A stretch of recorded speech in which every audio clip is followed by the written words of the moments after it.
All right. Thank you, everybody, for joining us again. Tonight, we are continuing our class on Tefillah, on Jewish liturgy. And we're going to pick up where we left off. Last week, we spoke about the bracha and the history of the development of the bracha.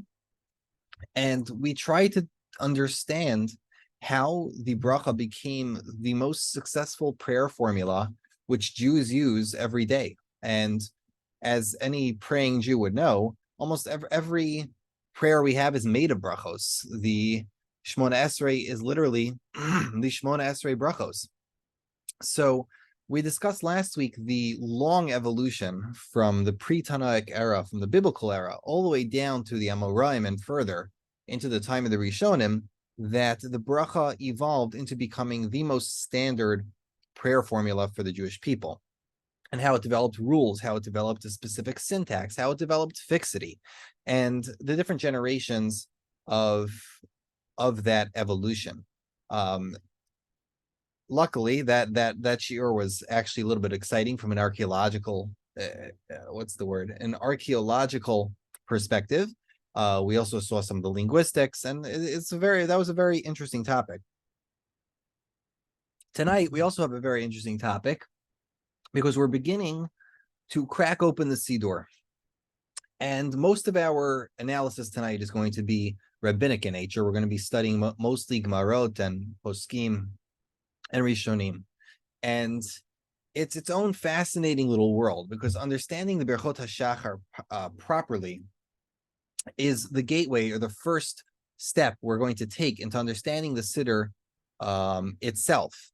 And there are many ways that one can approach the study of Tefillah, and the way I usually choose to do it is to start at the beginning of the Siddur. You could theoretically do it conceptually, and you could do one class on this type of prayer, another class on that type of prayer. But I feel like the most engaging way to do it really is just to crack open the Siddur. Let's start from the beginning, and let's see how things develop. So if you think about it, if you were to write a Siddur, if you wanted to create a Siddur, and let's say you were Rav Amram Gaon, right? You were the first person to write a Siddur. Why wouldn't we just pray what it says in the Gemara? Okay, the Gemara is the Torah Sheba'al Peh with all the halachos, and for the most part, it contains many of the prayers we say. So when it comes to creating a Siddur, why don't we just simply look to the Gemara to understand what to do? So the reason for this, the reason we don't just simply use the Gemara as a tool to craft a Siddur, is because there's at least 4 problems with doing that. Number one, the first problem that I would argue is that the Gemara doesn't have as many prayers as you might think. The Gemara itself has many brachos, but many of the brachos that it mentions, it doesn't mention in full. Also, many of the brachos that we are familiar with, that we say every day, like Baruch She'amar or Yishtabach, or the full version of Birchos Kriya Shema, most of those brachot are not contained in the Gemara at all. Contrary to popular belief, we don't have a full version of every bracha from the time of the Amoraim. We just don't have it. And some of them, even the famous ones, are not mentioned by name whatsoever. We don't have an Al Hanisim. We don't have a Yalav Yavo. We don't have a Baruch She'amar or Yishtabach. It's never even mentioned by name in the Gemara.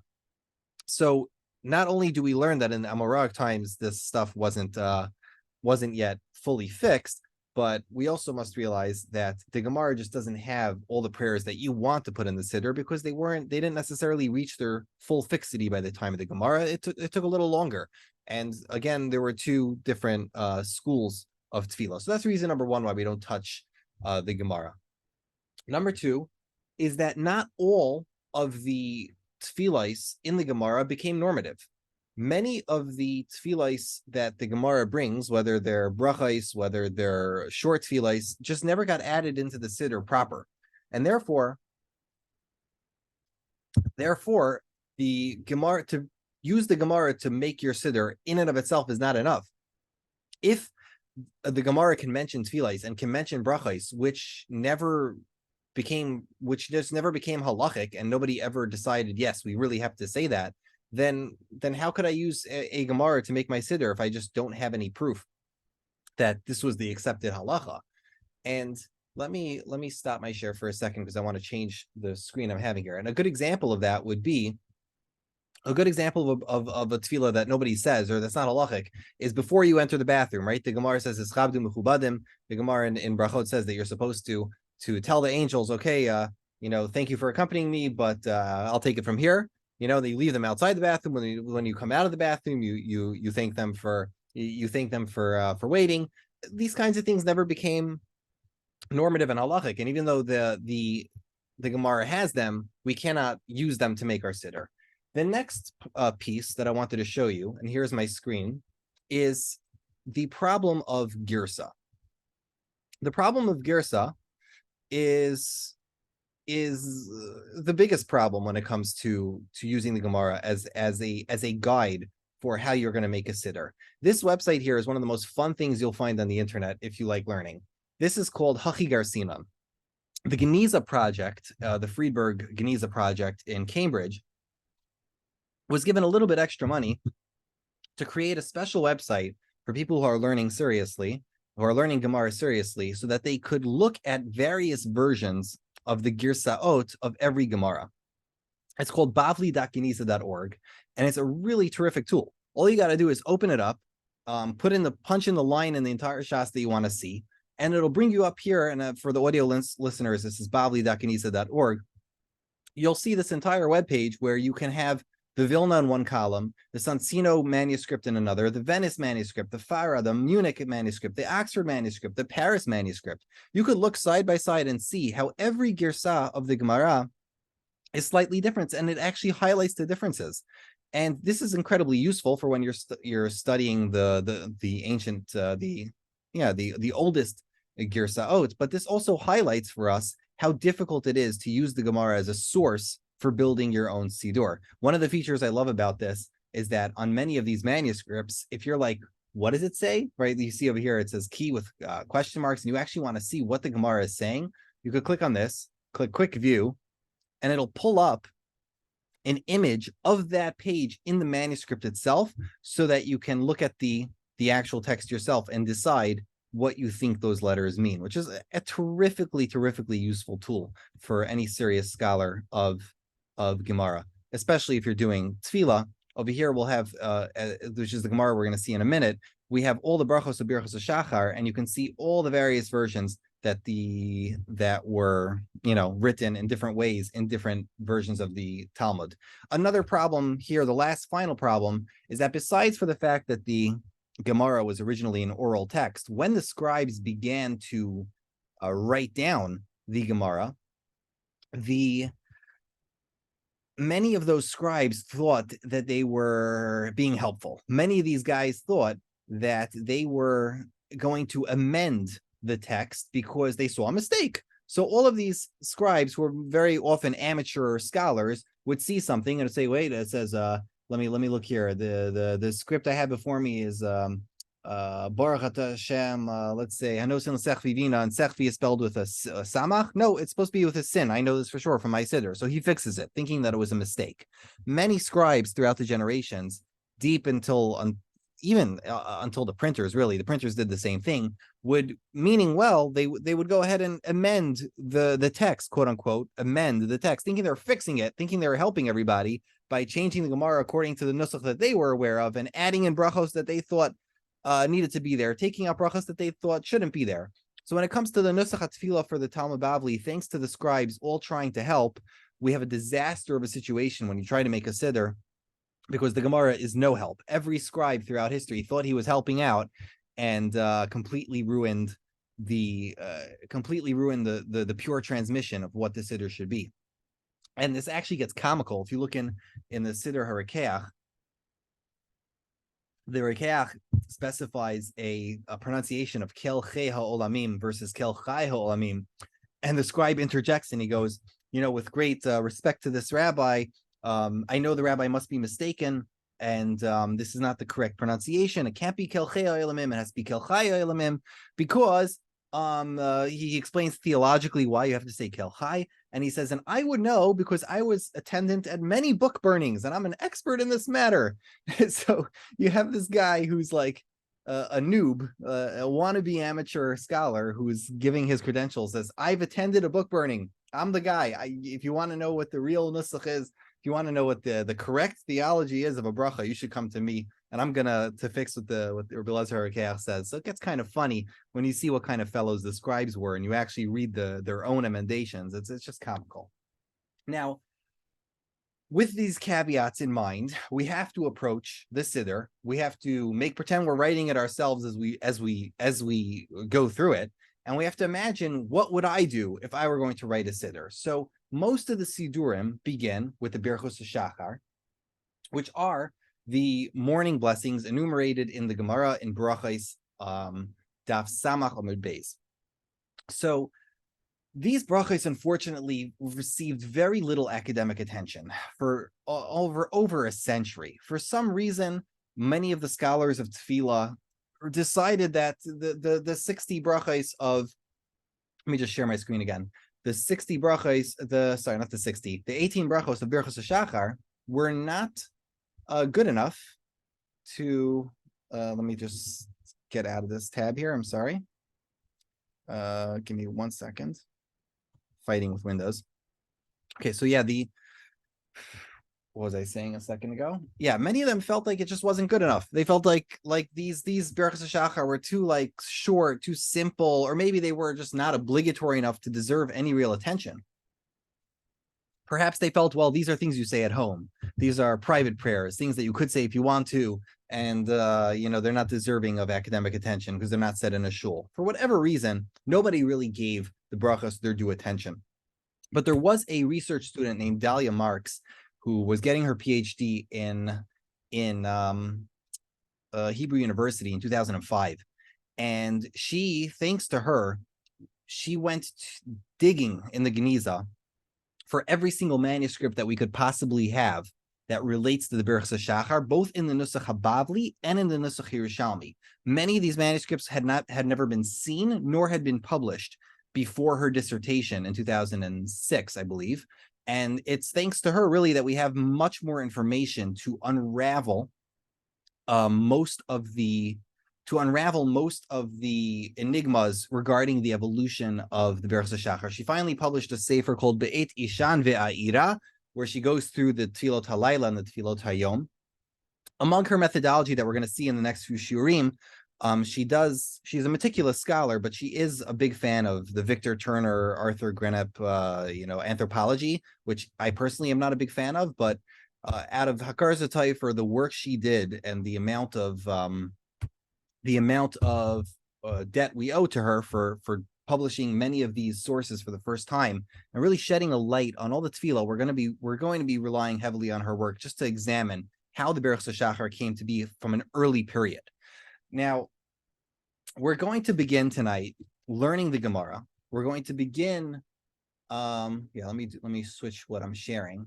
We're going to begin in the Gemara in Brachos Daf Samach Amud Beis to look at the Birchot HaShachar for the first time.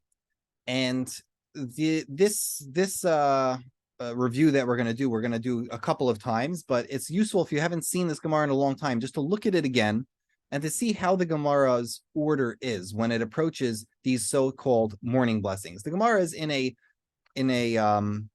discussion about a Mishnah, where the Mishnah says that one who enters a city has to say these and these brachos, and the Gemara brings related brachos that in certain scenarios, if you come in and exit a bathroom, a person has to say specific brachos. And then it gets into Asher Yatzar, right?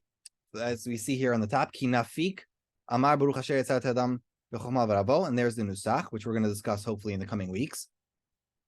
And then finally, the Gemara just continues with all the things that are relevant to those brachot. Then from Asher Yatzar it goes on, and it says a person, Hanichnas Lishan Al Mitato, a person who's going to sleep will say, Hamapil Chavlei Shana Aleinai Utunma Al Afapai. And I'm going to skip the entire Nusach because it'll take a long time to read. Now the Gemara says, Ki mita'er, and I'm showing you here, I'm just, for anyone who's listening over the audio, we're reading the Gemara together and the Samach Amud Beis and Brachos. Ki mita'er, when a person awakes, Omar, he should say, Elokai neshama shenatata bi tehora, ata tehora, ata yitzata bi, ata nefachta bi, ata mashamara b'kibi, va'ata ati litla mimeni. I'm sure everybody knows the Nusach.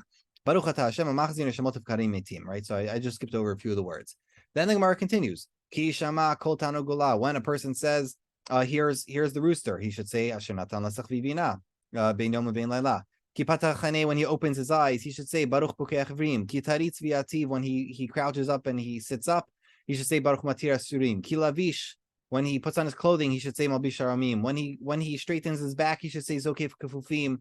When he puts his feet on the ground, he should say Rokar Asamayim, so on and so forth. Finally, at the end, it says Kima'atef B'tzitzit. Now it comes into more mitzvah actions. Lema Baruch Asher Kedishanu Sotav Yitzvanu L'Tatef B'tzitzit. Kimanach Tefillin Adareh, he should say Leniach Tefillin. Areshe, he should say Amitzvat Tefillin. And finally, Kimashei Yadei, all the way at the end here, when he's washing his hands, he should say Al Netilat Yadayim. And then it goes on to when you wash your face, you should say Hamavir Chavleishin Amanai Tunumafapai. So this is the Gemara as we have it here. Now, the Gemara here, the simple way of reading it is directly that these brachot seem to be associated with to be circumstantial. That when you have this occurrence in your, I hope I'm sharing the right page, but when you have this occurrence in your day, when you wake up in the morning and you put on your belt, you say Ozer Yisrael B'Gvura. When you straighten your back, you say Zokef Kufim. If you hear the rooster, then you would say, Hanotein L'Sech Vivina. All of these brachot are circumstantial at best, and that's when you would say it. That's the pasha, the simple reading of the Gemara is that all of these brachos are circumstantial and they're not obligatory. If you think about it even further, it would seem that most of these brachos are meant to be said privately. They are not public prayers. These are private prayers that can be said at your discretion. That seems to be the simple reading of the Gemara. So now, if these are all discretionary, at least from the looks of it, from the outside, if these are all discretionary prayers, and all of them are, and all of these prayers are circumstantial, then how did it come to be that these brachos were brought at the beginning of every Siddur, as if these are fixed, as if these are normative, that you have to say them every single day? So the story for that begins with a Gemara very far away from this Gemara. It's a Gemara Menachos Daf Mem Gimel Amud Beis. Let me just show you my screen so we can look at this Gemara together. Tanya, Zak the Brisa, Hayur Meir Eimer Chayv Adon Varech Meir Brachas B'Chol Yom Shenemar Va'at Yisrael Ma Hashem Aleikecha Sheil Meimach. What does God ask from you? And Rashi says that there's a missing gersa here. Al Tikri Ma Elamea. Right? What does God ask from you? Learn that as God asks from you to say 100 brachos every day. So some of the Amoraim, in order to fulfill Rabbi Meir's instruction, on Shabbat they would use herbs and sweet-smelling things in order to sweet-smelling fruit. They would use those things in order to say more brachot on bisamim. Tanya Omer Chayvad Shosha Bachot B'Chol Yom Ve'eluhen She'asani Yisrael Shlo Isha Shlo Bor. So in this Gemara, we have a teaching from Reb Meir that a person must recite 100 brachos every day. A person is obligated to say 100 brachos every day.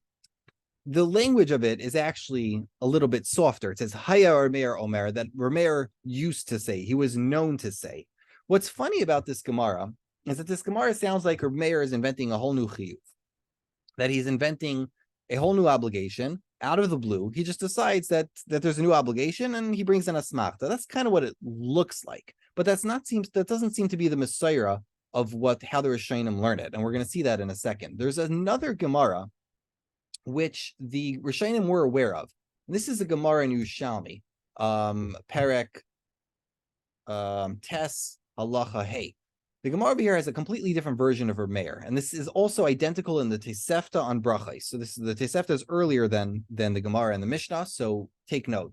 The Gemara says the Gemara says in Yerushalmi, Tani b'shem Reb Meir ein lecha echad miYisrael she'eina oisa mea mitzvahs b'chol yom.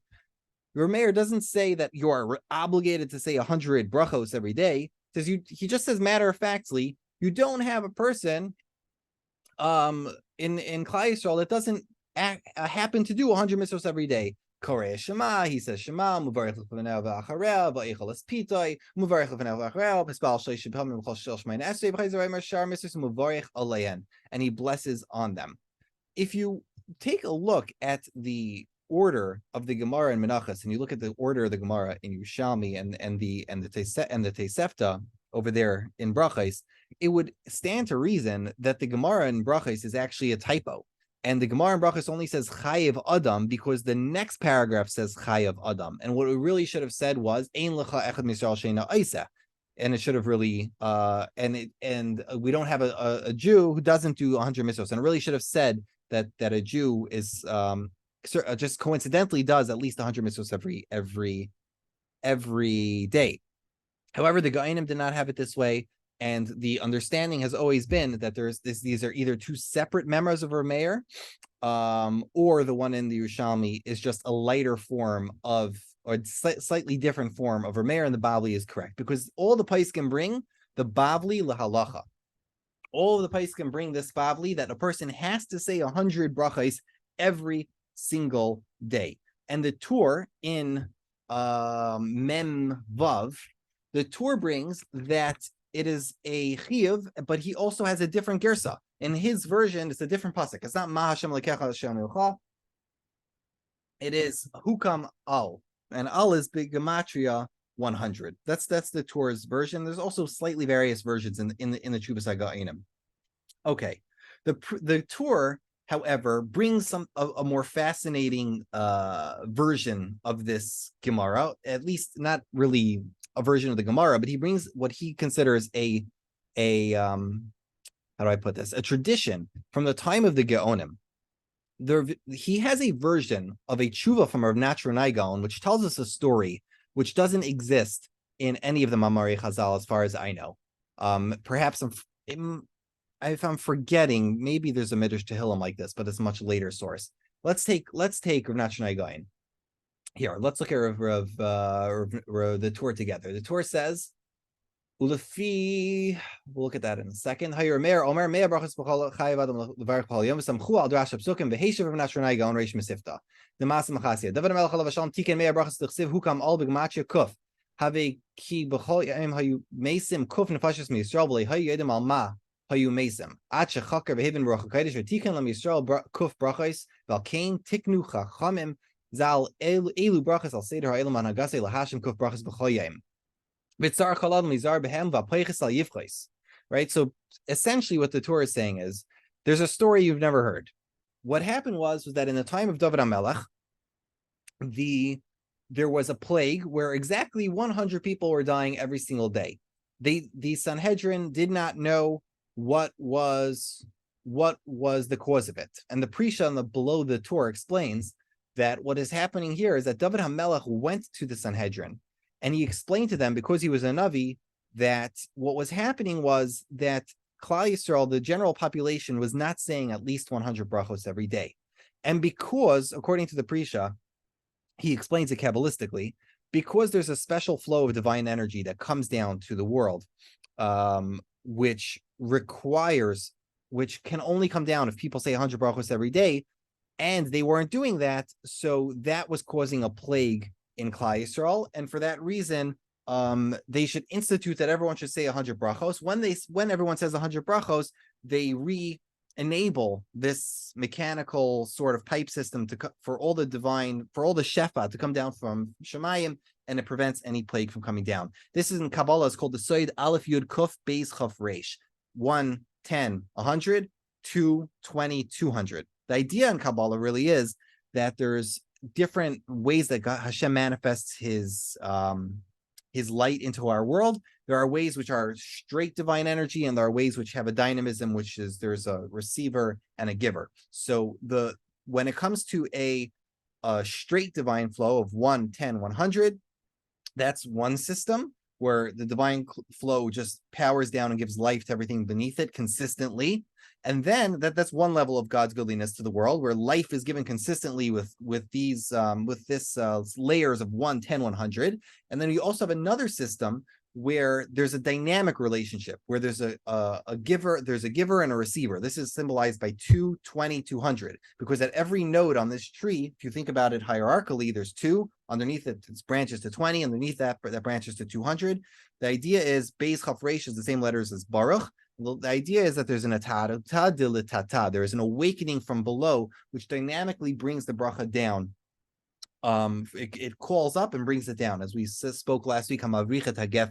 Therefore, Kabbalistically speaking, these 100 brachos are incredibly important to bringing down a consistent divine shefa into the world, which maintains life on this planet. So that's the fascinating pre-show over there on the tour, and that's the Kabbalistic understanding of this Masorah that we have from the Gaonim, of this tradition that we have from the Gaonim.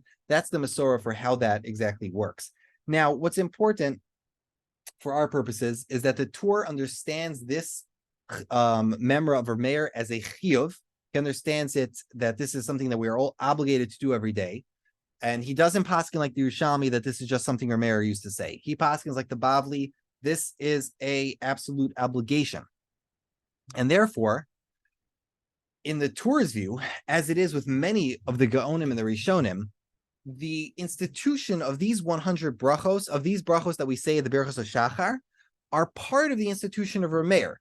Even though you have Rav Meir in Menachos Daf Mem Gimel Amud Beis, and you have a Gemara in Brachos 1,000 miles away on Daf Samach Amud Beis, these two Gemaras are linked.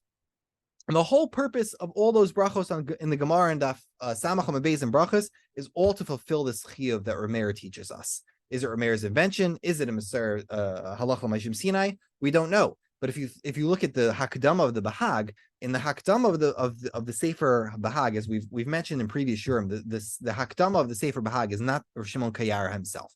The Hakdama of the Sefer Bahag, which is Gaonic work from the Yeshivos and Bavel, the Hakdama was written by somebody else. We don't know who, but the Baal HaHakdama, as they call him, the guy who wrote the Hakdama to that Sefer HaBahag, a very early work of Psak, he holds that the 100 brachos that one should say every single day are a mitzvah. At least it seems he holds they're a mitzvah deraisa. Some argue that he says no, it's not a mitzvah deraisa. He holds it's a mitzvah derabanan. He just counts mitzvah derabanan as one of the 613. The Rambam famously criticizes this psak in Sefer Mitzvahs in his introduction, but that again is a little bit tangential. For our purposes, what's important to understand here, if we're thinking about this liturgically, is that the Rishonim and Gaonim understood that the reason Chazal made the Birchot HaShachar is because it is incumbent upon every Jew to bless God every minute. These Mea Brachos are a part of our life, and to keep Jews alive, literally, in order to literally keep us alive, we have to say a bracha for every experience we have. And not every experience we have, but every classifiable experience we have that they could think to be masakin a bracha. The Rishonim themselves struggle with exactly what are the keys to when Chazal decides to make a bracha and when they don't. And they don't really have many good answers. If you look in the introduction to the Abu Dirham, he was asked this by Talmud Chacham, and he says there is really no good answer. We don't really know. We just don't know when Chazal decided, okay, you put on your shoes, you straighten your back, you do X, Y, Z. There seems to be no rhyme or reason for when Chazal decide to say a bracha or to create a bracha or to create a bracha that has to be said b'Shemu Malchus. So as we're going to reach further, we're going to study each one on their own. When we get to the rest of Birchot HaShachar, and we'll discuss how perhaps many of these brachos evolved from an earlier era, and perhaps they weren't necessarily created by Chazal themselves. They were created by very many different groups in Eretz Yisrael who then coalesced around the most popular ones. And we're going to see that as we move on throughout the Birchot HaShachar. Okay, so let's move on. As I said, the Rishonim, most Rishonim and most Gaonim, not most, I would say 60% of the Rishonim and the Gaonim believe that these brachos are obligatory based on Rav Meir. However, some of the Rishonim hold, like the Rambam, that this is all a mistake. The Rambam and Rav Sadia Gaon in his Siddur, hold that all of these brachos are circumstantial. What are you talking about? No, you do not have to say these brachos every single day. Let's look at the Rambam. Nagu ha'am b'rov areinu. People in the majority of our cities have the custom. So many people have this custom to do these in a fixed liturgical form in the synagogue, whether or not they were chayiv in them. V'tautu, this is a mistake. Ve'in ra'oi lasot kein. A person is not appropriate to do it this way. And a person should not make a blessing like this unless he's obligated in it. Now, he's not the first one to do this. Rav Sadia Gaon also is the first one to be skeptical of this practice, but Rav Sadia Gaon does not forbid it. He says, I'm not going to forbid this practice. That's okay. He's not going to forbid it, but he doesn't seem to really like it. In the Rambam's view, all of these brachos are brachos similar to a Birchot Hanan, and some of the commentators call it Birchot HaPi'ulot. These are brachos that you do over actions, like Ozer Yisrael Bigvura, right, putting on your belt, or Mechim Mitzadei Gavar, putting on walking with your shoes, etc. So these different action type brachos are only said if you do that action in the Rambam's view. It's funny that if you look in the Siddur of Sadia, or Sadia Gaon creates his own classifications, and he'll do something like putting he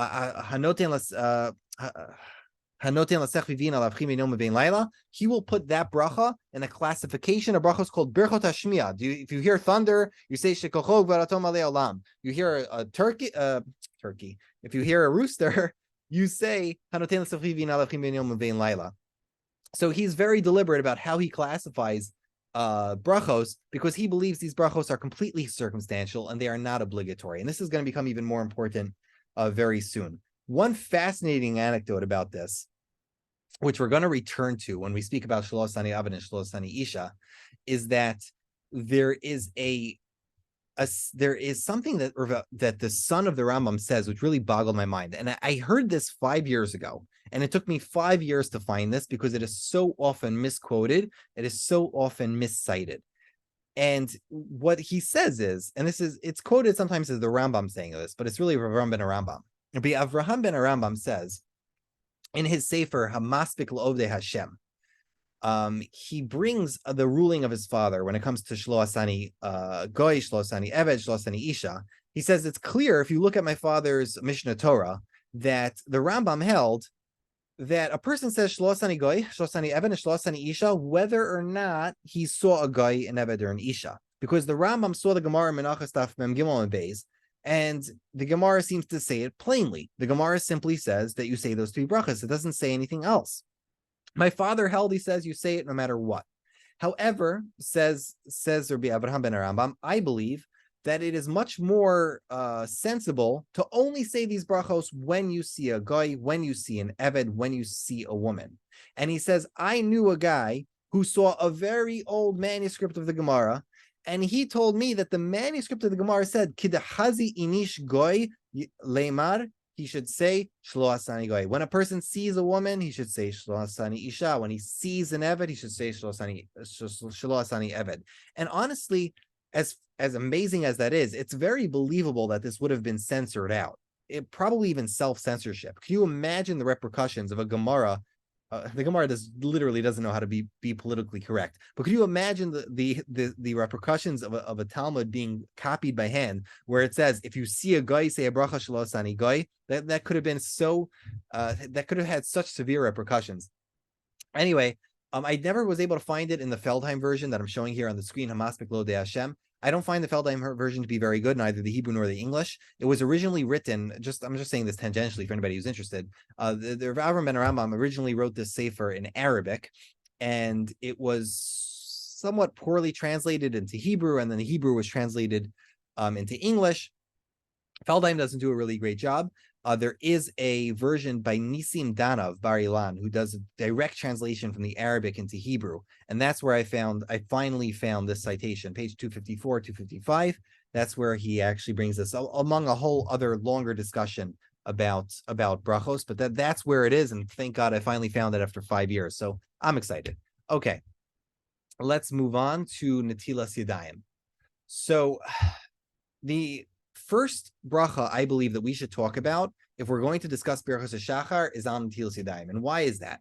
The reason is because not just because it's first in the Siddur, but because if you understand the history of how the structure or the order of the Birchot HaShachar ended up in the, let me just stop my share for a second. But if you understand the history of how that, the structure, the order of how it ended up in the Siddur occurred, you'll recognize that Netilat Yadayim and its placement, as we will see in a minute, was instrumental in dictating the order of the rest of the brachos of Birchot HaShachar and how they appeared in our Siddur. So let's start simply with the Gemara. As we saw, the Gemara said, Ki mashe yadei, when a person is going to wash his hands. Let me share my screen again. This is a Bavli. Let's share my screen. Ki mashe yadei, lema baruch asher kisham b'sot v'zvanu al netilat yadayim. Pay attention to where this is in the Bavli. This is way after all the other brachos that it says. When it says Elokai Neshama, it has Malbish Arumim, Hanosin Sachvivina, all the brachos, tzitzis, tefillin, all of those come before saying Al Netilas Yadayim. Truthfully, in some manuscripts, if I'm remembering correctly, Al Netilas Yadayim comes before tefillin and tzitzis. I can look that up in a second, but the point is, Al Netilas Yadayim comes after all of these brachos, which would sound like you don't really need to say Al Netilas Yadayim before. You don't have to say Al Netilas Yadayim before all the brachos. You could say it after. You could say it whenever you wash your hands. Washing your hands isn't that important. That's what it would sound like. However, the Gemara doesn't say things for no reason. If the Gemara says that when you wash your hands, you have to say Al Netilas Yadayim, there must be a reason why you're washing your hands, and there must be a reason why they were misak in this bracha. But the Gemara never says why. Why are we misak in this bracha? Why did the Gemara assert that we have to do a Netilas Yadayim and we have to do a bracha of Al Netilas? We have to do a Netila and a bracha for that Netila every morning. So there's basically two schools in the Rishonim of understanding what this Gemara means. The first, the most prominent one, is already brought by the Gaonim. And this is brought Beferish by Rav Amram Gaon in Shin Samech Daled in the Tshuvot, also in his Siddur. He brings that the reason for saying this, for doing this Netila, is because a person's Yadayim Askaniotem, a person's hands get busy at night. And what that means, it's a euphemism for you're going to touch places of your body which are dirty. In the olden days, and well, till today, really, many people prefer to sleep naked. And therefore, at night, we could expect that people are going to touch themselves in all sorts of places. And therefore, it's inappropriate for a person to pray before he cleans his hands from touching his body in those ways. The Rush also brings this language. And in his view, it is for the ability to daven. That's why we wash like this, and that's why we say Al Netilas Yadayim. This is basically an early Rechitas Yadayim for Tefillah. Now, when we say Tefillah in the Gemara sense, usually if you have to wash for Tefillah, that means you have to wash before Shemona Esrei. But you're just doing it much earlier. This is not really. You wouldn't want to say even brachos when your hands are very dirty, and because your hands might be dirty, it's disrespectful to say brachos when your hands are really dirty. This ties into the Gemara's much earlier in brachos, where if your hands have tzoah on them, if they have excrement on them, you wouldn't really be allowed to say Shem Hashem. So because we're choshesh, we suspect that your hands might have something dirty on them. Therefore, according to these Gaonim, that's the reason why. That's why the Gemara says you have to say on the Netilas Yadayim, because your hands might be dirty and it's inappropriate to pray when they are dirty. The understanding of this is that if that's the case, then you don't have to follow all the halachot of washing your hands for Sudah, for washing for Lechem. You don't need a keli. You don't need to do 3 times this way, 3 times that way. Not at all. This is not a reason. This is not the same reason as a netila of Sudah, and therefore it has a separate body of halachot. You don't need to do 3 times. You could just wash your hands, rinse your hands, dip them in water, rub a towel, clean them properly. The Rashba is often quoted as saying a different reason. The Rashba is quoted, and I should say misquoted, as saying a reason for washing your hands that is symbolic. And the Rashba's view, this is the way it's misquoted, that the Rashba holds that just like the Kehanim before they started the Avodah, just like the priests before they would begin the service in the temple would wash their hands by the kior, by the large washing vessel at the entrance, the copper washing vessel, so too should we, before we serve God for the day, we should prepare ourselves like the Kohanim did before we're going to begin our prayers, and therefore we wash our hands. But this is a misquote, because what the Rashba is actually trying to do there in his Teshuvah and Kuf Tzadi Aleph, what he's trying to do is explain why the Minhag Yisrael is to do it with a keli. Somebody asked the Rashba, why does everybody do Netilas Yadayim in the morning with a keli? Do we really have to do that?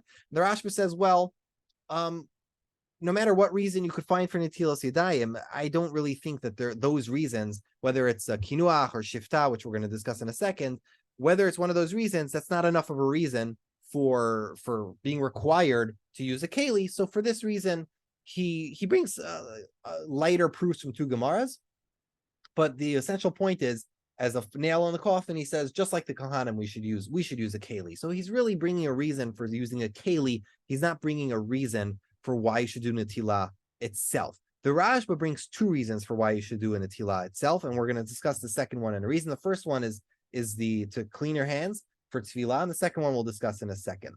Now, if this is true, if this first reason is true, that the whole reason for Netilat Yadayim is because you might touch something which is gross, you might be inappropriate to say brachas. Why is it that the Gemara is not concerned with this at all? Why is it that the Gemara puts it way after all the brachas, and it only ends up in the Chuvas HaGa'inim? We find that the Ga'inim are concerned, no, you can't do any of the Birchot HaShachar until you say on Netilas Yadayim. Why is it that it takes until Chuvas Rav Nachman Gain, where he says, you know what, the Gemara puts on Netilas Yadayim after all the brachas, but we cannot say all of these brachas until we first clean our hands. So therefore, we should say on Netilas Yadayim first. Why does it take that long? Why is this a new chash of the Ga'inim? Are the Ga'inim the first ones to suddenly be concerned for this thing? Are they having a chumrah? So the Talmidei Rabbeinu Yaina say yes.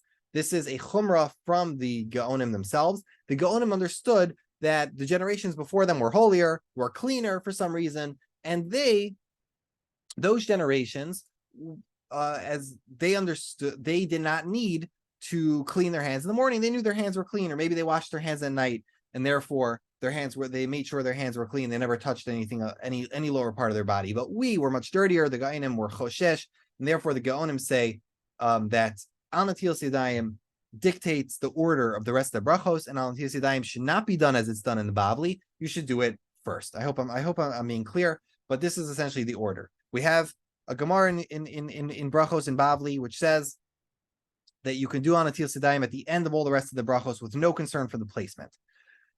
The reason given by the Gaonim for doing the Netila altogether is to clean your hands so that you should be able to say the brachos in the first place, which is a little bit counterintuitive, because if that's the case, then why does it put it all the way at the end? And the Gaonim say, well, maybe they weren't so choshesh for this, but we are, and we should put it all the way in the beginning. We should clean our hands before we say any brachos and put Al Netilas Yadayim in the beginning. But that's circular logic. Think about it for a second.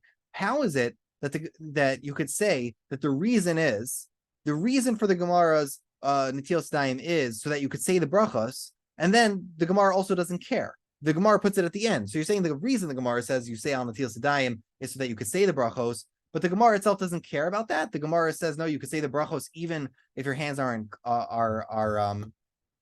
dirty. It's not choshesh for anything. The Gemara doesn't feel like you must, or is the Gemara, perhaps they're just learning that, okay, the Gemara is saying that if your hands got dirty, then you say on Netilas Yadayim. There must be some cop out like that, but it doesn't. Is the Gemara chayshish or is the Gemara not chayshish? How could the reason of the Gemara be that you need to say on Netilas Yadayim to say brachos if it's going to put brachos all the way at the end? So for this, we have to go on to the extra reasons that are brought, and the next reasons that are brought up from a Gemara in Shabbos. So I should note before we move. I'm about to move on to the next reason, but it just occurred to me. I should note that those Gaonim are concerned with that reason, but the Rambam and Saadia Gaon don't seem to be concerned with saying the bracha in their proper place. The Rambam and Saadia Gaon seem to say, no, you can say brachas before you even wash your hands, just like the Gemara. So most of the Rishonim do learn that, like Rav Nachman Gaon, like Rav Amram Gaon, they learn you got to say Al Netilas Yadayim first. But Saadia Gaon and the Rambam and a few others, probably the Rif as well, hold you can say the brachas as soon as you wake up. It's much more important to say them circumstantially when you're inspired to say it then, rather than doing Netilas Yadayim first. That's the view of the other Rishonim, because they don't seem to abide by this reason, which admittedly is circular logic of the other Rishonim and Ga'inim. So what reason do they have? So this comes from a Gemara in Shabbos. Let me share my screen. I believe it's Gemara in Shabbos. Well, I hope I'm not misquoting. Let me share. Yes. Hold up. Yeah, the Gemara in Shabbos Kuf Tes Manal. The Gemara says here, Tanya Binasan Oimer, Bas Chayrin He Zu Makpedes at Shiyurchos Yadav Shalish Pa'amim. That right. The Gemara is talking about here different hygienic concerns that a person has to have. The Gemara says, for example, Yad Misama, Yad Machareshes, Yad Ma'ala Pulipus. The Gemara is saying that that if your hand, a person has his hand and he's always touching his eye, it's going to make him blind. A person who has a hand that he's always fiddling with his ear, it's going to make him deaf. A person has a hand that's always touching his mouth, it's going to give him polyps. So the Gemara is literally it's following a discussion of Shmuel. If you look at the Gemara over there, Shmuel healing Rabbi Yehuda. The Gemara here is talking about medical things. The Gemara says clearly they had an understanding of germs and bacteria, some rudimentary understanding of disease. They understood if you're picking your nose all day or keeping your mouth touching the inside of your mouth all day, you're going to get canker sores. So the Gemara is saying that a hand like that should be cut off. It's using strong language to say, don't touch the inside of your mouth, don't touch the inside of your nose, don't touch the inside of your ear. Too much, you know what I mean? You're gonna cause problems. And Rav Nassan, following that, it brings a brisa where Rav Nassan says that this disease, bat chorinhi, that it is like an independent entity. She's got, she's free to do her own thing, and it's makpedet. It's basically a stubborn little ruach ra. This evil spirit that rests on your hands in the morning is very stubborn, and it only comes off if you wash 3 times.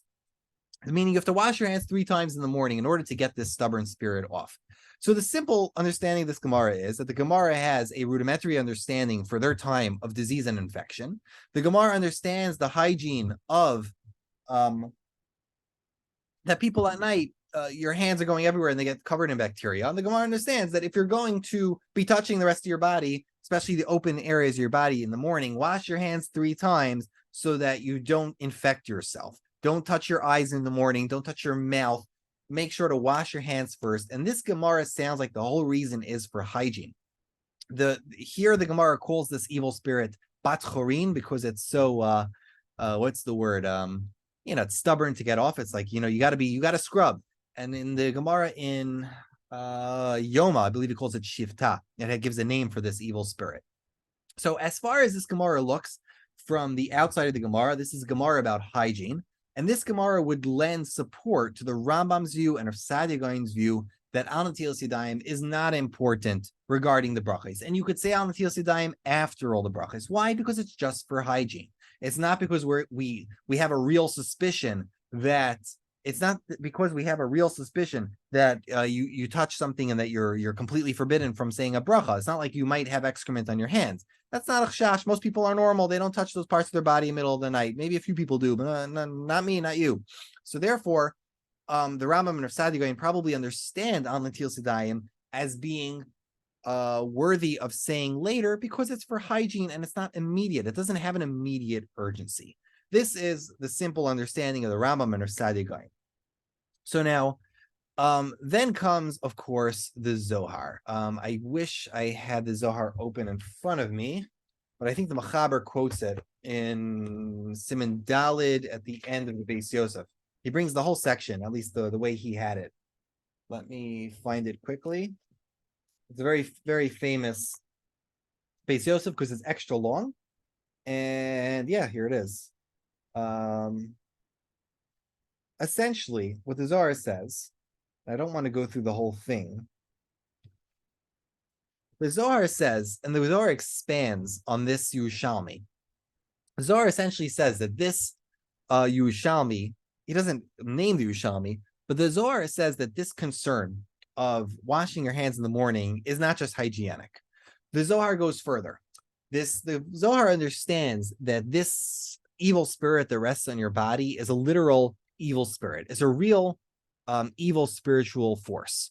And he calls it ruach misa'ava, basically an unholy clinging spirit. So how does this work in the Zohar's world? In the Zohar's world, when a person goes to sleep, that is in the Talmudic tradition considered 1/60th of death. So if it's 1/60th of death, then a person essentially dies at night. We also know that we say in the morning, Elokai Neshama, we understand that God is in some sense restoring our soul every morning. So in the Talmudic tradition, this is a good thing. This is seen as a positive thing. Every night, at least in the Medrash, every night Hashem takes our neshama from us, refreshes it in Shemayim, and gives it back to us, and we thank Him for restoring us, for giving us Tchias HaMesim. In the Zohar's world, what happens is something very dangerous. That when this happens, when your soul leaves your body at night, when the soul leaves your body at night, because the holiness left, the neshama leaves and leaves only a section of your nefesh. Therefore, immediately a lot of impure spirits feed off of the holy sparks that were left by your neshama, and they try to feed off the rest of it, and they can cause a lot of damage. If a person, he says that if a person walks Daled Amos without washing his hands, it could be, he could be chayiv misa b'dei shemayim. Very, very dangerous stuff. So in the Zohar's world, to get this evil spirit, this ruach misabah, from the tumah de meta, right, from the tumat met, this tumas mace, right, this tumah of the impurity of a dead person. To get it off of you, you need to do a thrice washing. You got to wash 3 times, and he has a deliberate sequence. You have to do right over left and left over right. You have to do din over, rachmim over din. The Zohar has a very elaborate sense of how this netilah should work, and he's also specific that you have to do it with a keli. So for this reason, the Machaber and Beit Yosef takes the Zohar very stringently, and he builds this body of halacha for what happens, for example, if a person doesn't sleep the night before, what happens if a person's hands are covered throughout the night, if he goes to sleep in gloves, all of those things, the Machaber associates with rulings off of this Zohar. Very interesting. But I will just mention, because it's an interesting read if anybody wants to see it, there is an article in the Gesher Journal this is a journal that REITs put out, YU, in the 1980s, but I think they stopped it in 1985 or something. They didn't continue this for so much longer, as far as I know. They published a journal, and somebody there named Dr. Martin Gordon, who was a professor in Stern, he wrote a whole article about Netilat Yadayim. And in his view, I'm not sure what his views are on the Zohar, but in his view, the Zohar completely changed the game. And the Zohar in the 13th century reinterpreted Netilat Yadayim for everybody. And it went from being, Netilat Yadayim went from being a hygienic thing, or being a part of the Laikai Neshama and the thankfulness that we wake up in the morning and we praise Hashem for giving us back our neshama, and then we do all these sorts of brachas and we praise Hashem. It went from being a positive thing, and the Zohar went and caused a tremendous reinterpretation.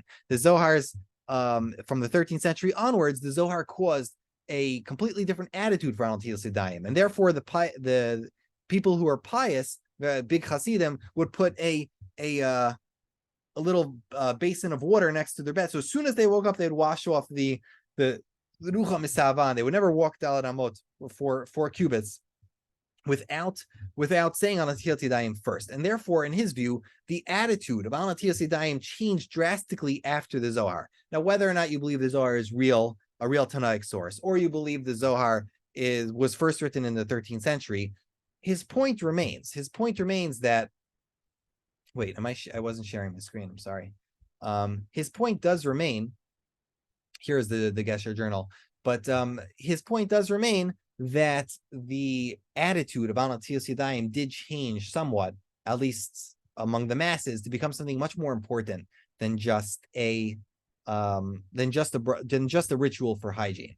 So, in light of this, we can now understand when we open a Siddur, when we together look at a Siddur and we open it, and the first thing that we find is Netilat Yadayim.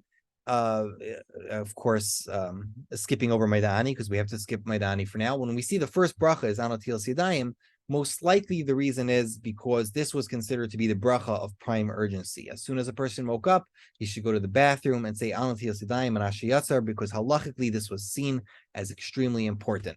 So what did we accomplish today? Let's just review. We opened the Siddur. We looked at the first brachas, the Birchot HaShachar. We looked at what came first. The first thing in the Siddur is Netilat Yadayim and Ashiyatzar, and then the rest of the 18 brachos. We looked at the Makar for this in the Bavli. We looked at perhaps the reason why the Bavli makes all these 18 brachos, as we saw Rav Meir Aimer. Rav Meir says we should say 100 brachos every day. We saw that the Ga'anim associate this chiyuv of 100 brachos with the reason for the Takanas Chazal of saying all of these morning blessings. We also saw that some Rishonim, some Ga'anim held that these blessings were important, obligatory, circumstantial, and some held that they were that they were circumstantial rather than obligatory, and they did not need to be said. The minhag eventually became, of course, that we should say them in a Beis HaKnesses, and it's not everywhere, but in medieval times, many places had the minhag since medieval times to say them in the Beis HaKnesses together as one fixed liturgy.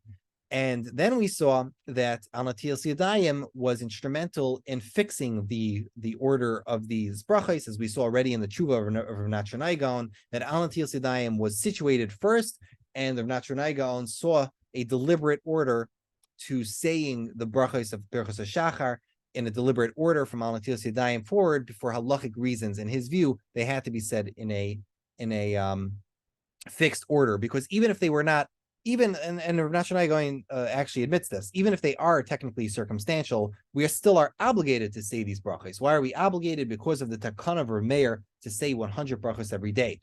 We also saw tonight the Kabbalistic reasons for saying 100 brachos every day, that it comes from the idea of bringing down shefa to our world and sustaining life in Jewish practice, in the Jewish liturgical thought.